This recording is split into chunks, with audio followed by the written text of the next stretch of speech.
www.mixcity.fm. Mix City Radio. Vous êtes sur Mix City Radio, c'est Sébastien avec vous pour une nouvelle chronique des voyageurs du monde et on est en ligne avec Aurélie. Bonjour Aurélie. Bonjour.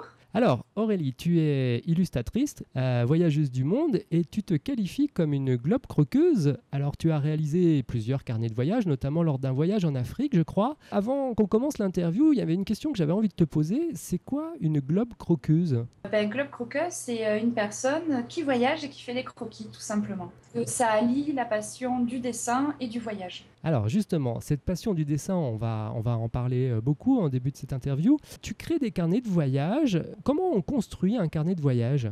Un carnet de voyage, c'est assez personnel. Chacun a sa manière de faire. Déjà par le support, soit un carnet acheté, soit un carnet fait main.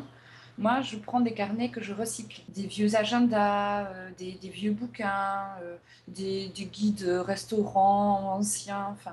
Peu importe le support tant qu'il me parle, donc ça varie les formats. Donc ça c'est ma particularité, mais bon, en carnet de voyage on choisit le support que l'on souhaite et après c'est la technique. Donc ça peut être aquarelle, crayon, bic, de l'acrylique. Enfin chacun fait son mix comme il le souhaite en fait. Donc, si je comprends bien, il y a un travail avant où tu choisis ton support et où tu te prépares, j'allais dire, tu prends tous les ingrédients en gros pour réaliser ton carnet de voyage. Et puis, il y a le travail sur place où là, c'est plus l'inspiration et la découverte du pays qui te donne l'envie créative de réaliser, c'est ça ? C'est vraiment ce que je vois, ce que je découvre qui va me donner inspiration. Chaque voyage est différent selon le contexte. Ouais. Si c'est un voyage professionnel, personnel, là le carnet que tu as vu, c'était mon carnet personnel dans le cadre d'un voyage artistique. Je me permets de réintervenir dessus parce que le voyage, je l'ai vécu et je le porte toujours en moi. Et cette émotion-là, elle est vraie, elle est intacte. Donc pour moi, je ne triche pas. L'émotion, elle est toujours vivante, même au retour. Alors justement, tu disais que c'est un travail très personnel et que finalement le carnet de voyage, c'est le message que chacun veut donner à son voyage. Tu as voyagé dans beaucoup de pays, le Yémen, la Tunisie, le Maroc, la Croatie. Est-ce qu'il y a une différence dans ton travail artistique en fonction du pays dans lequel tu vas ? Oui. Déjà, dans le temps, parce qu'en tant qu'artiste, j'évolue beaucoup. Et c'est marrant, c'est comme si le voyage me révélait à moi-même artistiquement. Là où ça m'a vraiment fait ça, c'était pour le Sri Lanka. Sur le moment, je ne m'en rendais pas compte, mais au retour, j'avais l'impression que c'était une autre personne qui avait peint. Il y avait eu une réelle révélation. Donc c'est ça qui est fabuleux en voyage. Si on prend par exemple l'Afrique et le Yémen, c'est deux pays très différents, qu'est-ce que justement le carnet de voyage te permet de réaliser en matière artistique de différent entre ces deux destinations ? Le carnet de voyage en soi, émotionnellement, il a toujours le même fil conducteur, c'est-à-dire la rencontre et la découverte, le partage aussi. Les artistes burkinabés ont l'habitude de beaucoup travailler avec la mémoire. Les artistes africains travaillent beaucoup par le visuel, la mémoire, alors que nous, les artistes carnétistes français, on travaille sur le vécu, l'émotion de l'instant. Et en fait, ça a l'air anodin, mais c'est une démarche vraiment différente. Je vois une femme...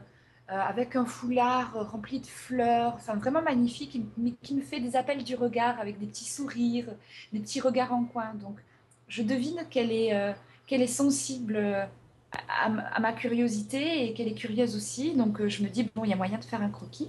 Puis, à la fin du croquis, je lui montre le croquis. Et là, elle me fait un grand sourire. Je vois son visage s'illuminer. Donc, bon, là, ça me soulage en tant que dessinatrice. Là, mon binôme me demande de la payer, de lui donner des sous. Et ça a demandé un peu de temps de lui faire comprendre que je ne pouvais pas payer tous les gens et que finalement, je ne les dérangeais pas parce qu'on partageait un moment. Est-ce que tu as senti des différences en fonction des pays dans lesquels tu es allé ? Est-ce que la confiance se fait aussi facilement partout dans le monde ? Au Yémen, alors, par contre, c'est le paradis des photographes. Parce que les enfants et les hommes réclament les photos. C'est eux qui nous réclament. Ils nous disent Soura, qui veut dire image. En revanche, les femmes, comme elles sont très voilées intégralement et qu'elles sont de nature assez farouche, c'est assez difficile de les approcher. Enfin, je pensais qu'en tant que femme, ça serait plus facile pour moi que pour mes camarades dessinateurs. Et en fait, non, pas tant que ça, en fait.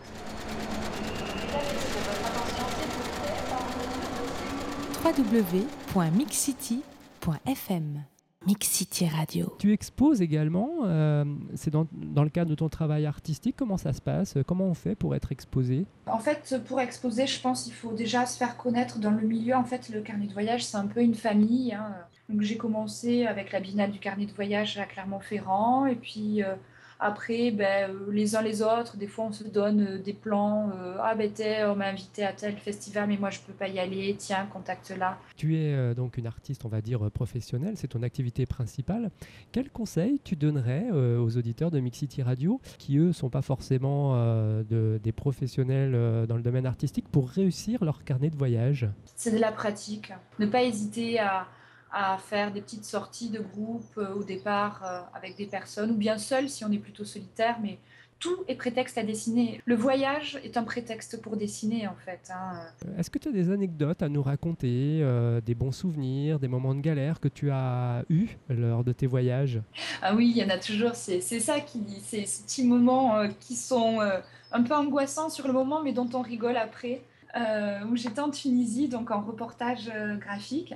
Et comme c'était assez nouveau pour moi, j'étais étudiante. Il y avait un autre jeune il était déjà venu, donc je le suivais pas mal et on était allé sur le campement égyptien. Puis à un moment donné, il y en a un qui veut prendre une photo juste avec moi. Bon, je fais oui, bon, d'accord. Après, il me dit oui, mais non, mais plus loin. Alors, je comprends pas. Puis après, il me dit non, mais mets cette robe. Alors, il me dit c'est une robe traditionnelle. Je croyais que c'était une robe style bédouine, donc bon, j'enfile ça. Je trouve ça un peu rigolo. Puis là, il m'amène dans une pièce où il y avait personne à part le photographe et lui. Et il me dit de m'asseoir sur une chaise. Et là, je commence un peu à flipper, à pas comprendre ce qui se passe. Et à un moment donné, au bout de 5-6 minutes de photos comme ça à la chaîne, je dis oui, bon, c'est bon, stop, ça suffit, il y en a assez. Il y a celui qui était plus expérimenté en voyage. Il rigole et il me dit tu sais ce que c'était comme robe? Je dis il m'a dit que c'était une robe traditionnelle. Il me dit ouais, traditionnelle de mariage. Et en fait, le petit coquin avait pris toute une flopée de photos pour faire croire à sa famille qu'il s'était trouvé une épouse blanche et que tout allait bien pour lui. Et voilà. Donc après coup, ça m'a bien fait rigoler, mais sur le moment, j'avais bien eu peur. Par rapport au pays que tu as parcouru, est-ce qu'il y a aussi un endroit qui t'a particulièrement touché, que tu conseillerais d'aller visiter? Le Yémen. J'espère vraiment qu'un jour, les gens pourront découvrir ce pays en tant que touristes simplement parce que c'est un pays dont les gens sont très chaleureux. Et il y a une architecture absolument, c'est un joyau, quoi. C'est vraiment fabuleux. Après, dans ceux où on peut vraiment voyager, moi, l'Afrique m'a beaucoup touchée. Je dois dire que c'est le premier voyage où, quand je reviens en France, je me suis mise à pleurer. Tellement j'étais chargée d'émotions et tellement c'était intense humainement, je me suis pris une claque. Il m'a fallu un temps de réadaptation. J'avais l'impression d'être devenue quelqu'un d'autre. Ça nous permet vraiment de prendre du recul sur notre condition d'Européens. Justement, je suis allé sur ton blog et c'est vrai que tu as écrit beaucoup de billets sur Ouagadougou et l'Afrique en général. Tu peux nous parler un petit peu de ton blog et du travail que tu y fais? Je crois que ça s'appelle, c'est ça, globecroqueuse.canalblog.com. C'est vrai que le blog, ça permet d'être plus interactif pour partager son carnet de voyage. Et de manière inconditionnelle par rapport à un festival. On peut partager dans le monde entier et ça, c'est assez sympa. Est-ce que tu as des nouveaux projets de voyage? Cet été, avec mon amoureux, on avait notre cœur qui penchait entre l'Inde et l'Afrique. Et puis finalement, on a choisi l'Inde. J'avais prévu d'y aller pour mes 20 ans. Et finalement, je vais y aller pour mes 30 ans. Bah écoute, merci Aurélie. En tout cas, on vous souhaite un très très bon voyage en Inde. Bien sûr, je conseille aux auditeurs d'aller voir ton travail. Alors, tes blogs, bien sûr, on en a parlé tout à l'heure. Est-ce que tu exposes prochainement? Dans ce qui est prévu, donc pour mon retour de voyage de Ouaga, c'est d'exposer avec tous les artistes français donc, qui étaient pour ce projet le carnet de voyage Un art de rue au festival des carnets voyageurs et de la BD à Saint-Hippolyte-du-Fort. Eh bien, écoute, c'est bien noté Aurélie. Merci beaucoup encore à toi de tes témoignages. Et puis on espère peut-être te réinterviewer après ton voyage en Inde, par exemple. Oui, pour voir l'avant, l'après, entre ce qu'on imagine et ce qu'on vit. Exactement. Encore bon voyage et puis à bientôt. À bientôt, merci beaucoup. Et je vous rappelle que vous pouvez retrouver l'interview d'Aurélie et celle des autres voyageurs du monde en vous connectant sur www.mixcity.fm.